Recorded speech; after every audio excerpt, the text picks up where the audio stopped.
Salve Corinthians, salve galera do Timão. Rapaziada, eu quero começar esse vídeo fazendo uma pergunta séria, mano. E eu quero que você responda com toda a honestidade, com toda a sinceridade. Você venderia o Wesley urgentemente?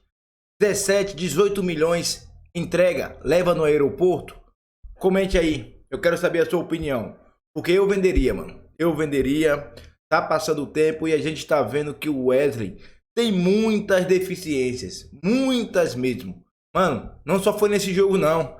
Já tem vários jogos que ele não consegue acertar um chute sequer. A culpa do empate hoje tá nas costas dele? Óbvio que não. Tá na conta do time todo. Time todo, todo. O Fagner gordo. Porra, Coronado também que não, porra, paga 2 milhões de reais por mês. 2 milhões de reais por mês. Pro Coronado não fazer nada. Porra, o Pedro que é o artilheiro do ano, não só no Brasil não, do mundo todo. O artilheiro do ano é o Pedro, do mundo. Ganha 1 milhão, porra. O Coronado ganha 2. Então comente aí, você venderia o Wesley? Porque não tem cabimento um jogador não saber dar um chute no gol. Porra, o cara não consegue acertar uma bola no gol, mano. Comente aí, pessoal, e chega fortalecendo com like. Fortalece aí com like aí, porque independente desse empate, esse empate serviu para mostrar que o time do Corinthians é incompetente. Os jogadores do Corinthians são fracos. Outra coisa, eu prefiro o Kaká. Kaká, que faz gol contra e a favor também. Eu prefiro o Kaká do que o Félix Torres. Comente aí e chega fortalecendo com like aí. Dá essa moral aí, fiel, porque eu tô com raiva desse time. Com 2 jogadores a mais e empata com o Juventude, porra. Quem é que tem paciência? Fortalece aí com o like, dá essa moral aí e vamos pro vídeo. 3 jogadores para fazer 2, 3 passos para gerar uma superioridade. Ele não tem nenhum mecanismo. Até a bola chegar no ataque é um problema. Ou depende de um Coronado fazendo alguma coisa, levantando uma bola. Depende de um jogador como o Wesley para ele tentar um drible para superar o adversário. Mas nunca é algo coordenado. Para chegar o jogador A, B, C, vão triangular e vão superar. Nunca é. Então falta também muito de organização. Você colocar só na conta de Juventude que travou o jogo, picotou o jogo ali no segundo tempo, reclamar de arbitragem aqui, acolá, se foi, se não foi uma coisa ou outra. Agora, o Corinthians em 40 minutos, você não olhou para ele e falou, tá amadurecendo, tá superando, tá chegando. O Corinthians, ele se posiciona numa área ele posiciona numa região próxima da área, que ele fica meio que fazendo aquele movimento em U, né? A bola vai lá, aí volta aqui, aí ela vai lá, volta aqui, ela só entra pelo alto, é só cruzamento. Aí cruza. Triangulando, passando, não consegue. Então fica aquele arame liso. É uma falsa blitz no ataque. Você tem a sensação que o Corinthians está ali, mas ele não está exatamente incomodando, assustando, amadurecendo um gol. E aí, quando a gente pega o jogo contra o Atlético na semana passada, poxa, perdeu, mas tem algo positivo, né? Falta finalizar melhor. Início de trabalho do Ramon. Lembra que a gente estava aqui no linha, a gente falava, o trabalho demorou a começar, né?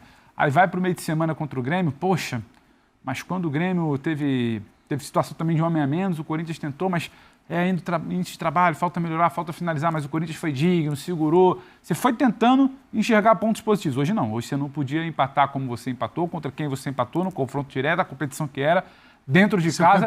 A evolução ela precisa também ser acompanhada de um resultado que ele não aconteceu. Semana passada não aconteceu, meio de semana não aconteceu e hoje ele também não acontece. Você olha, passa muito pelo que o Corinthians não consegue fazer com a bola, com o ataque. 9 contra 11, o que faz o Juventude? Você imagina 4, outra linha de 4 e acabou o Juventude. Ele tem 9. São 4, mas o goleiro. Então, aqueles 2 que deixaram de existir, porque a equipe se posiciona desse jeito, são aqueles que pressionam saída de zagueiro, que pressionam saída de volantes. Sim. Então, assim, esta saída, ela é totalmente facilitada. É um Juventude que aí se posta 4 dentro da área e 4 muito próximos. O jogo começa ali o jogo começa na intermediária de ataque do Corinthians. Então, assim, nos últimos 30 metros, você já está lá, morando lá.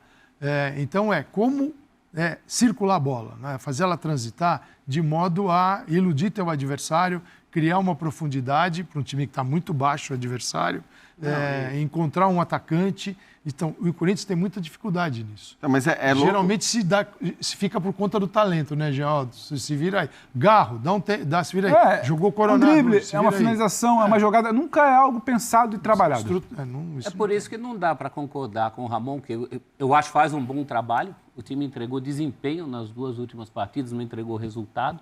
mas entregou um bom desempenho contra Sim. o Galo e contra o Grêmio foi mais ofensivo que o próprio Grêmio. Aí quem tinha jogador a mais era o Renato Gaúcho e não conseguiu desatar esse nó, né? Não dá para concordar com o Ramon quando ele fala de uma forma simplista, só nos faltou o gol. Só falta o gol para quem procura de uma maneira mais coordenada o gol. Isso não aconteceu com o Corinthians hoje. O Corinthians, se teve chance de fazer o gol, foi em 2 chutes de fora da área, né? Um no primeiro tempo do Giovani, outro do Garro, que a bola bateu na trave.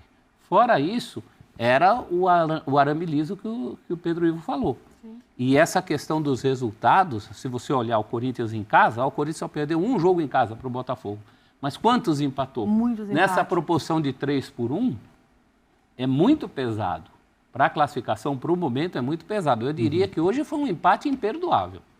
Um empate que tem que ser pago ao longo da campanha, com outros resultados que cubram essa falta da vitória contra um adversário direto que é o Juventude. Acho que o Ramon sentiu isso, ele sabe lá disso. da tabela, né, os 3 pontos em casa contra o Juventude provavelmente estavam somados por essa comissão técnica, né, Jean? E aí, assim, não sei quanto que dá para dar de desconto, talvez, pelo fato de o Juventude ter se armado para se defender, como o Calçade colocou, depois que perdeu os seus homens. Assim, existe um olhar nesse sentido? Ou realmente o Corinthians teria também que ter achado essas soluções? Ah, teria, Dani, porque é um efeito, é um fator facilitador para o Corinthians. Claro. Obviamente, ter 2 jogadores a mais, até pelo que o Calçade falou, quer dizer, você passa a jogar ali no último terço do campo apenas, né, a partir do campo de ataque, porque o Juventude está todo ali.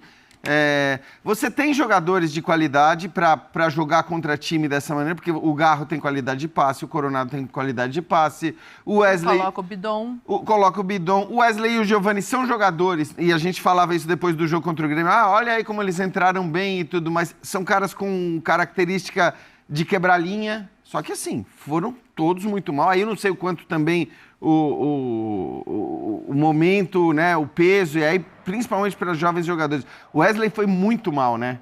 E aí, assim, a gente sabe que esse garoto tem qualidade, tá muito claro, e o começo dele no Corinthians deixou clara a qualidade dele. Tanto que é um jogador que interessa, inclusive, para clube da Europa.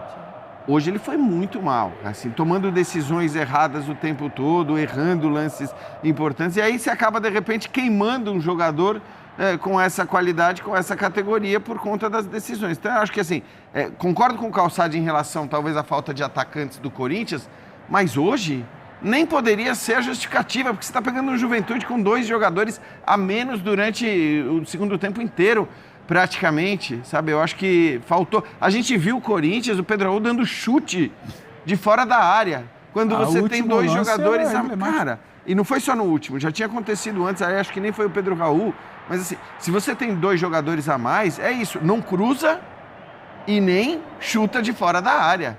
O caminho óbvio para você chegar à marcação do gol é triangular, é trocar passes. Eventualmente, ok, você tenta um drible, mas depois tenta o passe na sequência. Então o Corinthians tomou decisões erradas o tempo todo e estou de acordo com o Celso. É um resultado, assim, é muito peso de derrota, sabe? Assim, esse empate contra um adversário direto na briga pelo rebaixamento, porque é um adversário direto. Volta ao Z4, né? Pelos outros Volta resultados. ao Z4. Depois de um momento de empolgação, né? Que a gente sabe que muitas vezes esses momentos positivos trazem confiança, Tá faltando 5 minutos, qualquer time no mundo vai me enfiar a bola Claro, na mas foram 42. Então, mas o problema é esse, não havia motivo para desespero, porque eu acho que assim, quando começa o segundo tempo, começa com o gol de empate. Aí você já fala, bom, empatou o jogo, um jogador a mais, agora a bola no chão. Agora não, agora é questão de tempo, o Corinthians vai fazer o segundo. Aí você tem um outro jogador expulso. Aí você passa a ter o jogo empatado, 2 jogadores a mais. Então, aos 11 minutos, qualquer um de nós aqui que pedisse para apostar quem vai ganhar esse jogo, todo mundo ia cravar que o Corinthians seria o vencedor. Então, assim, naquele momento, nem se justificava o desespero. É o que o Calçade falou. O desespero, ele se justifica faltando 5 minutos. Se está a 40 do segundo tempo, aí beleza. E aí a gente viu também esse desespero. Só que parece que o desespero começou aos 15. Será, Jean, que em vez de desespero, não é falta de repertório?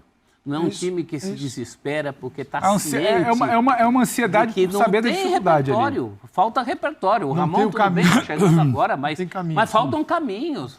Falta cognição ali. Porque falta eu acho- juntar o time Eu acho com que o isso teto. tá Lembra conectado com a quando a calma, gente- Pedro, não tá? Porque, assim, existe qualidade nesse Lembra Corinthians. quando Ok, a não gente- é o melhor elenco do país. Individual. Mas existe qualidade O individual. Bidon é bom jogador. O Wesley está numa fase O Wesley muito ruim, mas é bom jogador. O Coronado é um bom jogador. O Garro. O Garro, Garro bom é um bom jogador. Quando você tem muitos bons jogadores, que você coloca eles em campo e aquilo ali não sai algo bom, é um problema maior. E aí, quantas vezes a gente sentou aqui para falar esse time tal, e a gente pode falar de Palmeiras em algum momento, ou Galo de algum momento, ou Flamengo, esse time tal parece que ele tem uma tranquilidade porque ele sabe que vai achar o caminho do gol em algum momento. Esse time tal parece que ele está tranquilo porque em algum momento...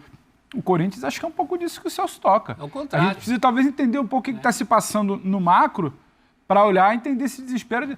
Esse Corinthians é ansioso porque ele já sabe da dificuldade que vai ser. O que aconteceu em outros jogos? A dificuldade que vai ser é quase um trabalho hercúleo. Pô, mas tem 2 jogadores a menos. Mas a gente com bola para fazer... Então a coisa não está acontecendo. Olha tanto jogador bom que a gente falou. Em tese, se você colocar isso, se posiciona no campo de ataque, o Calçado já explicou ali, né? Se tem os 2 caras lá da frente não tem, seu jogo começa do meio de campo. Você se posiciona ali. Parece que já vem uma ansiedade de que isso aqui é difícil, a gente está lá embaixo na tabela, a torcida não vai aceitar bem, por isso que quando acaba o jogo preste atenção, se cair, sua vida não sei o que, começa aquele grito. E é um grupo que me parece que falta um pouco de confiança, porque foi muita coisa sendo mexida para você entender que está começando um trabalho do Ramon, que em algum momento ele foi melhor, conseguiu, ele ajeitou um pouco ali atrás, depois ele oscila, ele agora não consegue ajeitar lá na frente. Isso vai acontecer para quem começa, o Brasil está sempre começando o ciclo de trabalho, né? Sim. Em agosto, Não em importa o abril, mês, né? em novembro, É. você está sempre começando o trabalho no futebol brasileiro. Então, acho que é isso. Você olha e fala, esse time, ele já se afoba por saber que aquilo ali está complicado para ele. Não é uma tranquilidade, olha, bota a bola no chão, porque a gente sabe que por aqui a gente chega assim, pelo corredor central a gente chega assado, por aqui, o esquerdo, a gente chega assim, e se precisar, a gente tem uma referência. Não, ali eu não sei como fazer. Então já começa uma afobação de... Fala para Esse- eu vou esse entrar nos enrosco- lances na sequência. Esse pra gente enrosco olhar. que o Corinthians se meteu hoje, ele tinha se metido contra o Criciúma, com a diferença que ele conseguiu virar. Sim. Tomou um gol de cara também contra o Grêmio, não conseguiu virar. Então, não é algo novo. É uma situação em que esse time já se viu e às vezes parece que esse time não se enxerga como time nessa condição. Não tem a confiança suficiente para os caminhos neurais para chegar ali. E realmente não dá para cobrar isso ainda do Ramon Dias, ainda. Como eu disse, eu acho que na coletiva ele foi muito simplista.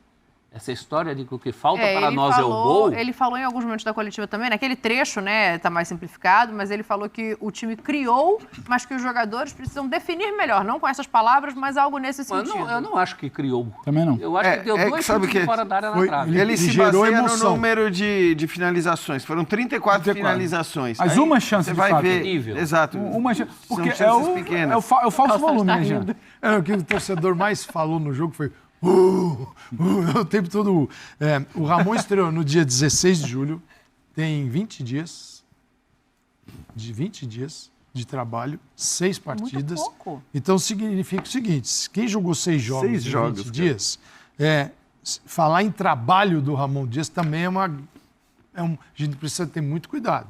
A gente pode falar das palestras de que ele teve, das De conversas. organização do time, do- mas- Das do- decisões de escalação, porque se- quando ele colocou decisões, 3... exato. Decisões, né, Jean? Assim, isso. fala assim, mas treinamento, desenvolvimento. Ele só deu aula teórica. Ele só deu aula teórica. Desenvolvimento é Não foi tudo do laboratório. É tudo EAD.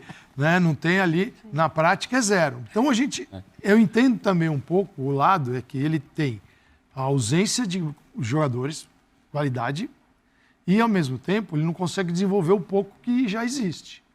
Então é bem complicado, porque senão a gente entra naquela roda de só analisar resultado.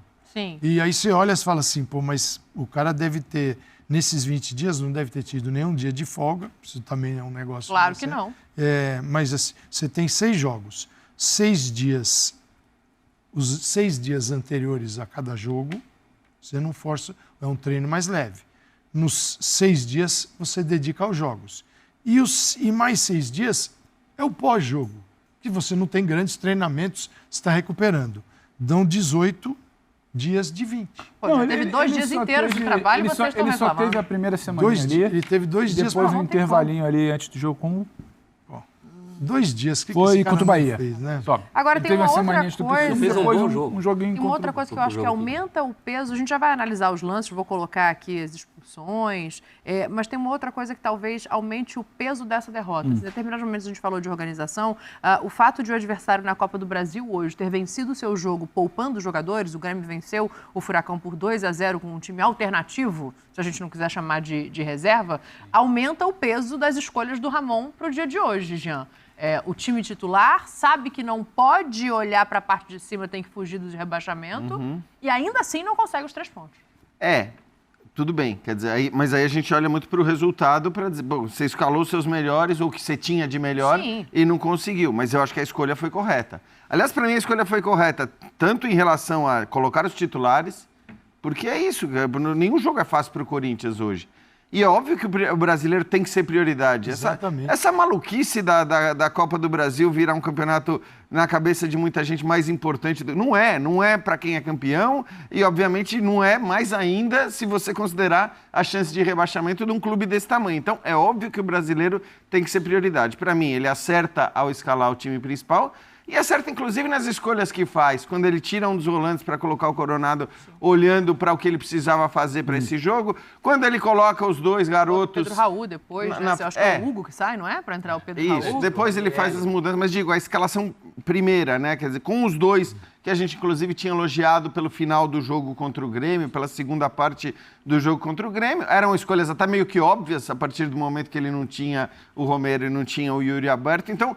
Eu não vejo nenhum problema na escalação titular. Não, nem eu, mas do é Ramon. um peso, né? É claro. E é um peso que vai contar também para o jogo de volta. Porque os caras, é o que o Calçade falou, os caras jogaram hoje e tem, né, a conta aqui calçadiana, eles têm uma coisa de amanhã... Você vê um cara que jogou quase todas, ele só não joga quando está suspenso, é o Garro. O Garro jogou antes da Copa América, todas durante a Copa América e todas agora. Então, se você pega um jogador que é aquele que se cobra uma articulação, né, um cara com uma visão privilegiada para o passe, e ele não foi mal. Se falar que ele foi mal, que não apareceu, nada disso. Mas é um cara que certamente poderia estar no momento superior. Se ele está jogando todas. Daqui a pouco ele vai bater os jogos que ele faz numa temporada na Argentina. E ainda tem muito muito brasileirão pela frente. Então tem caras, o Ranielli também, Garro, o Félix Torres antes de ir para a Copa América, depois voltou, ficou um outro jogo no banco, mas jogou na Copa América. Tem alguns jogadores que estão no limite da contusão, porque o cara fica propenso à contusão. E as variações da equipe que vão facilitando um pouco as trocas, mas... o Antônio Oliveira deu entrevista ao Renato Rodrigues e ele foi muito claro quando era treinador do Corinthians ainda. Ele falou assim, o ano do Corinthians será definido pela janela Do meio do ano. do meio do ano, pela capacidade de contratar no meio do ano. Mas melhorou muito já, né? Melhorou muito, mas ali estava muito claro, Dani, o seguinte, ele não estava dizendo que era onde o Corinthians ia ficar, só que ele ia sofrer e é um perigo. E o Corinthians ainda luta para não cair. Na Copa do Brasil... Mas aí eu acho discutível, Calçade, assim, o Antônio Oliveira... Tudo bem, a constatação dele Mas ele não se tinha mostrou nenhum desses verdadeira. jogadores, né? Não, eu sei. Mas é que assim, a gente citou aqui vários bons jogadores que o Corinthians tem. Então é óbvio que o Corinthians não tinha e não teve nenhum momento elenco para brigar por título, que o Acabou a Farra era uma alucinação do presidente do Corinthians. Isso daí tudo bem. Agora, estar onde o Corinthians estava, mesmo com o Antônio Oliveira, acho que não fazia muito sentido pelo elenco. E aí é aquela história, né? Entrou nesse pedaço do campeonato. O clube é grande, a pressão é grande e um resultado como esse pesa. A gente não também. está falando de nada. Pessoal, é preocupante, mano. É preocupante. O Corinthians corre seríssimo risco de cair, pô. Mano, ainda precisa de 9 vitórias. 9 vitórias. O turno já virou. Próximo jogo é o Bragantino. E tem o Bragantino tanto no Brasileiro como na Sul-Americana. Agora é Copa do Brasil contra o Grêmio. Mas tem Sul-Americana, Bragantino e Bragantino pelo Brasileirão. Pessoal, ó. falar uma coisa aqui que eu não gosto de falar isso, mas é o seguinte. Tem que abrir mão da Copa do Brasil e tem que abrir mão da Sul-Americana. Eu sei que muitos vão falar aí, pô, é o único título que o Corinthians pode conseguir esse, porque tem 6 anos que o Corinthians não ganha um título importante. E a Copa do Brasil e a Sul-Americana são os únicos títulos que o Corinthians pode conseguir esse ano. Mas, pessoal, vamos acordar para a realidade, né, mano? Eu sei que o Campeonato Copa do Brasil é mata-mata, é tiro curto, Sul-Americana também. Mas caso o Corinthians passe do Bragantino, ainda vem o Fortaleza pela Sul-Americana. E a Copa do Brasil, eu não vou nem falar quem tá lá. Tem Flamengo, que é o favorito diante do Palmeiras. Tem Botafogo, tem Bahia. Só tem Predeira na Copa do Brasil também. Aí eu lhe pergunto, ganha um título sul-americano na Copa do Brasil e cai no Brasileirão? Ou é melhor se manter no Brasileirão? Comente aí. Dá a sua opinião aí. Eu abriria mão da Copa do Brasil e da Sul-Americana e focaria só no Brasileirão. Pô, o Corinthians não pode cair de novo não, pô. Pode não. Fiel, fortalece com like aí, dá essa moral. Vai.